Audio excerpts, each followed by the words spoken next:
नमस्कार।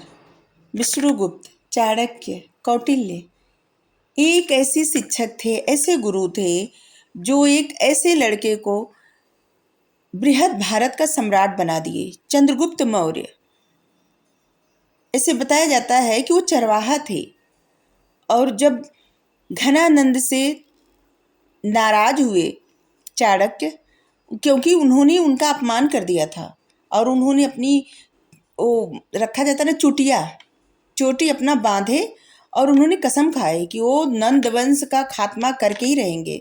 और वो फिर जाते हैं चंद्रगुप्त मौर्य को, एक ऐसे बच्चे को ले आते हैं जो चरवाहा था,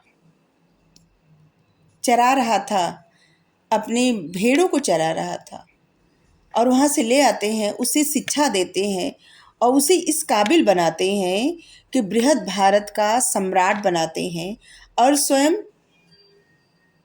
उसका प्रधानमंत्री बन जाते हैं। और तभी से उनको चाणक्य के नाम से याद किया जाता है। किसी को कोई बनाता है कुछ ना, तो चाणक्य मतलब कहा जाता है, ऐसे गुरु चाणक्य जैसे होने चाहिए कि जो इतने काबिल किसी को बना दे।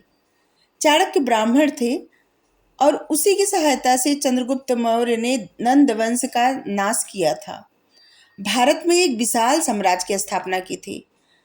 कौटिल्य ने अर्थशास्त्र की रचना की थी और जो कि ऐतिहासिक दृष्टि से, राजनीतिक दृष्टि से महान किताब है, ग्रंथ है, ऐतिहासिक बुक है, जिसको पढ़ने से बहुत कुछ पता चलता है। बहुत मतलब इतिहास के बारे में, राजनीति के बारे में, राजा के बारे में, रीति रिवाज के बारे में, उस वक्त के बारे में सब कुछ पता चलता है। और इसमें बताया गया है कि राजा को किस प्रकार शासन करना चाहिए, शत्रुओं से साम्राज्य की रक्षा कैसे करनी चाहिए। एक महान ग्रंथ है, महान रचना, और उच्च राजनीतिक सिद्धांतों का संग्रह है, इसे बताया गया है। और उसमें प्रजा के सुख सुविधा के लिए हर संभव प्रयत्न करना चाहिए राजा को, ये लिखा गया है।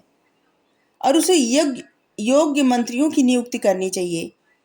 ऐसे मंत्रियों को अपने पास नहीं रखना चाहिए जो कि क्या कहते हैं, मीठे मीठे बाणी बोले, मतलब चाटुकारिता, ऐसे इसमें मना किया गया है।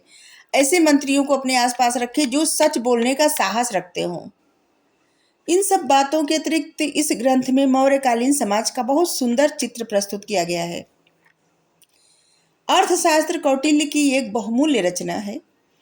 मिल्टन के शब्दों में यह संपूर्ण भारतीय साहित्य में एक अद्वितीय कृति है। Thank you. राधे राधे।